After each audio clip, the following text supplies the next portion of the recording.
तुम अपने मन के मालिक हो या तुम्हारा मन तुम्हें कंट्रोल करता है? एक पल के लिए रुककर सच सच सोचो। अगर तुम अपने मन के मालिक होते तो क्या तुम इतनी छोटी छोटी बातों से परेशान हो जाते? क्या रात को सोते समय तुम्हारा मन तुम्हें पुरानी गलतियां याद दिलाकर बेचैन करता? क्या तुम्हें बार बार वही डर, वही चिंता, वही असफलता का ख्याल घेर लेता? अगर मन तुम्हारे नियंत्रण में होता तो क्या तुम हर दिन टालमटोल करते? सच तो यह है कि आज ज्यादातर लोग अपने मन के मालिक नहीं बल्कि उसके गुलाम बन चुके हैं। मन उन्हें जहां घुमाता है वे वहीं चले जाते हैं, कभी अतीत की यादों में, कभी भविष्य की चिंता में, और वर्तमान उनके हाथ से फिसल जाता है। स्वामी विवेकानंद ने कहा था कि जिसने अपने मन को जीत लिया उसने पूरी दुनिया को जीत लिया। पर समस्या यह है कि हम दुनिया जीतने निकल पड़े हैं जबकि अपने ही मन से हार चुके हैं। मन एक शक्तिशाली साधन है। वही मन तुम्हें ऊंचाइयों तक ले जा सकता है और वही मन तुम्हें गहराइयों में गिरा सकता है। फर्क सिर्फ इतना है कि तुम उसे दिशा दे रहे हो या वह तुम्हें। आज का मनुष्य बाहरी शोर से घिरा हुआ है। मोबाइल की सूचनाएं, लोगों की राय, तुलना की आग, असफलता का डर, ये सब मन को अस्थिर बना देता है। मन एक बंदर की तरह इधर उधर कूदता रहता है। एक विचार खत्म नहीं होता कि दूसरा आ जाता है। कभी ईर्ष्या, कभी गुस्सा, कभी भय, कभी आलस्य, और धीरे धीरे यही विचार तुम्हारी आदत बन जाते हैं। स्वामी विवेकानंद का मानना था कि मन को वश में करना कठिन जरूर है पर असंभव नहीं। उन्होंने कहा था कि मन को नियंत्रित करने के लिए अभ्यास और वैराग्य की आवश्यकता होती है। अभ्यास यानी निरंतर प्रयास और वैराग्य यानी अनावश्यक चीजों से दूरी। अगर तुम रोज थोड़ा थोड़ा प्रयास करो तो मन धीरे धीरे तुम्हारी बात मानने लगेगा।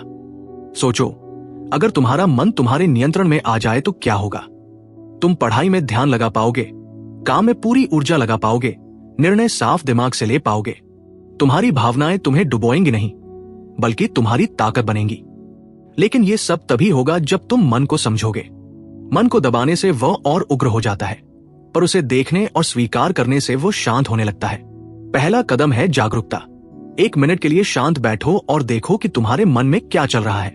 उसे रोकने की कोशिश मत करो, बस साक्षी बनकर देखो। जैसे आसमान में बादल आते जाते हैं वैसे ही विचार आते जाते हैं। तुम विचार नहीं हो, तुम उन्हें देखने वाले हो।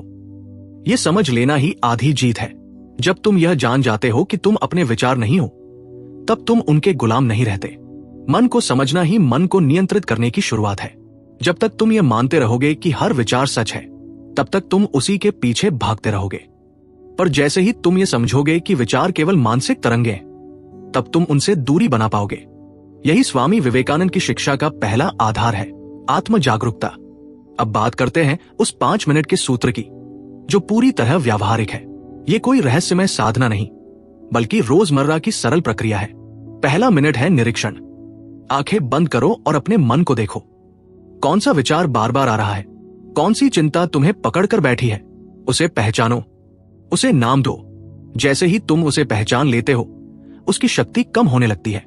दूसरा और तीसरा मिनट है श्वास पर नियंत्रण। गहरी सांस लो, 4 तक गिनते हुए अंदर, फिर 4 तक रोक कर रखो, फिर 4 तक गिनते हुए बाहर छोड़ो। ऐसा कई बार करो। सांस और मन का गहरा संबंध है। जब सांस शांत होती है तो मन भी शांत होता है। यह केवल आध्यात्मिक नहीं, वैज्ञानिक सत्य भी है। नियंत्रित श्वास से शरीर का तनाव कम होता है और दिमाग स्पष्ट सोचने लगता है। चौथा मिनट है सकारात्मक संकल्प। मन को खाली मत छोड़ो क्योंकि खाली मन नकारात्मकता से भर जाता है। एक शक्तिशाली वाक्य चुनो, मैं अपने मन का स्वामी हूं, या मेरे भीतर अनंत शक्ति है। इस वाक्य को पूरे विश्वास के साथ दोहराओ। हर बार जब मन भटके उसे वापस इसी वाक्य पर लाओ। यह मन की कसरत है। जैसे शरीर को मजबूत बनाने के लिए व्यायाम करना पड़ता है वैसे ही मन को मजबूत बनाने के लिए यह अभ्यास जरूरी है। 5वां मिनट है कल्पना और क्रिया। अपने आप को एक मजबूत, आत्मविश्वासी व्यक्ति के रूप में देखो जो परिस्थितियों से नहीं डरता, जो गुस्से में भी संतुलित रहता है, जो आलस्य पर विजय पा चुका है। फिर तुरंत कोई छोटा सा कार्य करो जिसे तुम टाल रहे थे। एक पन्ना पढ़ लो, 5 मिनट पढ़ाई कर लो या कोई जरूरी संदेश भेज दो। यह छोटा सा कदम मन को संकेत देता है कि अब नियंत्रण तुम्हारे हाथ में है। यह 5 मिनट का अभ्यास अगर रोज किया जाए तो धीरे धीरे मन अनुशासित होने लगता है। शुरुआत में मन भागेगा, ऊब महसूस होगी, पर यही प्रशिक्षण है। स्वामी विवेकानंद ने कहा था कि शक्ति ही जीवन है और कमजोरी ही मृत्यु।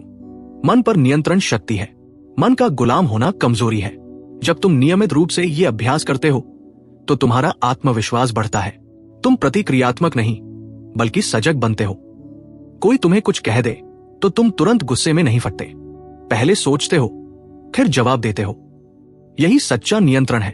अब सोचो, अगर तुमने ये 5 मिनट रोज 30 दिन तक कर लिया तो तुम्हारी जिंदगी में क्या बदलाव आएगा। तुम्हारा ध्यान भटकना कम होगा, पढ़ाई या काम में गहराई आएगी, भावनात्मक संतुलन मजबूत होगा, तुम हर परिस्थिति में शांत रह सकोगे और सबसे बड़ी बात, तुम्हें खुद पर भरोसा होने लगेगा। मन को नियंत्रित करना भावनाओं को दबाना नहीं है, इसका अर्थ है उन्हें सही दिशा देना।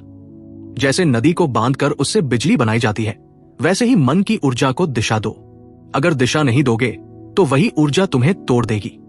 याद रखो, मन को जीतना एक दिन का काम नहीं है, यह रोज का अभ्यास है। जैसे दांत रोज साफ करते हो वैसे ही मन को भी रोज साफ करना पड़ता है। अगर तुम इसे छोड़ दोगे तो नकारात्मकता की धूल जमा होती जाएगी।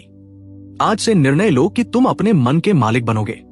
जब भी कोई नकारात्मक विचार आए उसे पहचानो, जब भी गुस्सा आए सांस पर ध्यान दो, जब भी डर आए अपना संकल्प दोहराओ। धीरे धीरे तुम पाओगे कि तुम्हारी प्रतिक्रिया बदल रही है, और जब प्रतिक्रिया बदलती है तो जीवन बदलता है। स्वामी विवेकानंद ने युवाओं से कहा था कि अपने भीतर की शक्ति को पहचानो, वही शक्ति तुम्हारे मन को नियंत्रित कर सकती है।